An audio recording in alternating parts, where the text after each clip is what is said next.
What you're seeing here is the most dangerous animatronic in the world. And yeah, it has escaped. These machines were literally built to cause harm. I'm Walt, and today, along Lilybell, we're diving into 3 of the most extreme cases of dangerous animatronics ever made. We're in this together. So if you want us to drop a brand new, never-before-seen submechanophobia part, help us get this video to 1,000 likes. And hey, don't forget to subscribe. Robosaurus! This is the coolest thing you'll see today. Imagine a 30-ton animatronic dinosaur capable of eating cars. Meet Robosaurus, a creation by engineer Doug Malowicki. The idea came in 1989 when Doug was inspired by the power loader scene in Aliens and wanted to mix it with a transformer. And it wasn't cheap. It cost around $2 million. At first glance, Robosaurus looks like a normal tractor trailer. Everything's normal until, out of nowhere, it unfolds into its real form. Total honesty, this entry is a bit of a cheat because it's not autonomous. It needs a pilot who sits in the dino's head. The cockpit is full of levers and monitors, and all of the dino's strength comes from hydraulics. A massive hydraulic system driven by a 500 horsepower diesel engine. That gives its claws the strength to lift up to 2 tons, and its jaws a crushing force of over 24,000 pounds, about 10 tons. But this dino is a destruction machine. Its main weapons?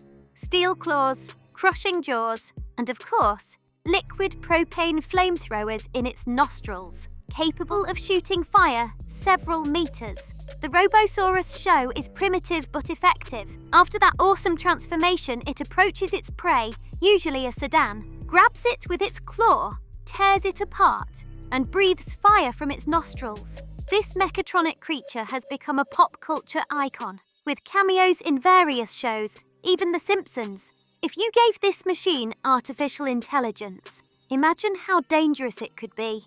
Anyway, let's keep going with the destructive machines. Nosy animatronic by Citra.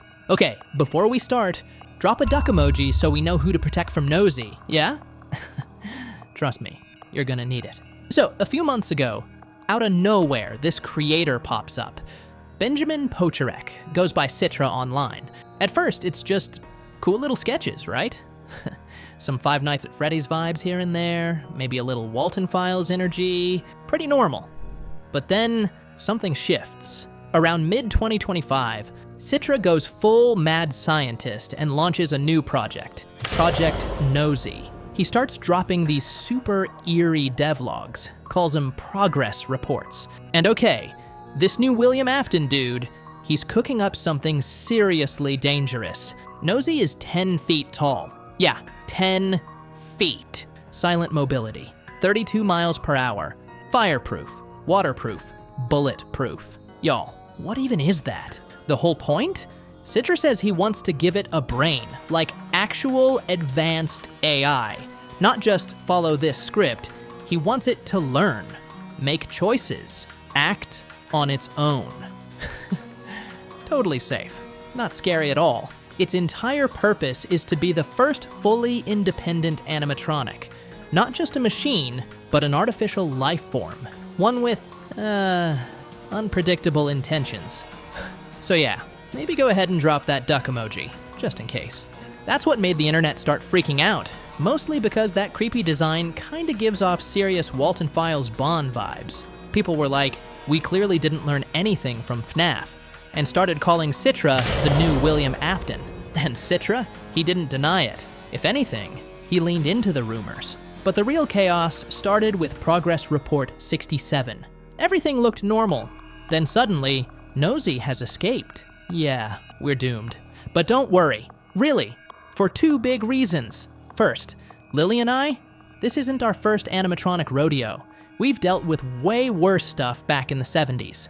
We'll get into that whole story soon. And honestly, we're 1,000 times more advanced than Nosy. Lilybell could shut that thing down remotely in seconds. So yeah, we're fine. Second, this whole thing, it's a collaborative story. Benjamin Pocherek is actually building a crazy ambitious art project. Nosy isn't just some creepy internet myth. He's a legit physical animatronic sculpture that Benjamin is engineering from scratch. His real goal is to show off his skills as a sculptor, welder, and engineer, build something that's meant to trigger a reaction, share the whole process with his followers online, and play around with the wild legend that his own fans helped create. And honestly, the second y'all started commenting about Citra, we were like, yep, absolutely. This is exactly the kind of stuff the animatronics community needs. So now you know the truth behind Nosy and Citra. Let's jump back into the list and see what's next. Survival research laboratories. This philosophy is something we need more than ever with the rise of AI. This is Mark Pauline, a large-scale mechanical artist, but more importantly, a rebel against the misuse of technology. In 1978, Mark founded Survival Research Laboratories as a countercultural proposal. The core idea of Mark Pauline and SRL is a sharp critique of the military-industrial complex and society's blind faith in technology. While conventional engineering aims to build efficient, safe, useful machines, SRL does the opposite. They build inefficient, unpredictable, useless machines. And that's kind of the beauty of it. For over 40 years, they focused on one thing: building the most chaotic, terrifying, and dangerous machines in the world, and then pitting them against each other in brutal shows. For them, danger and chaos aren't side effects. They're the message. Their shows are a visceral reminder of the unchecked power technology can have. SRL's creations aren't sleek like Boston Dynamics robots.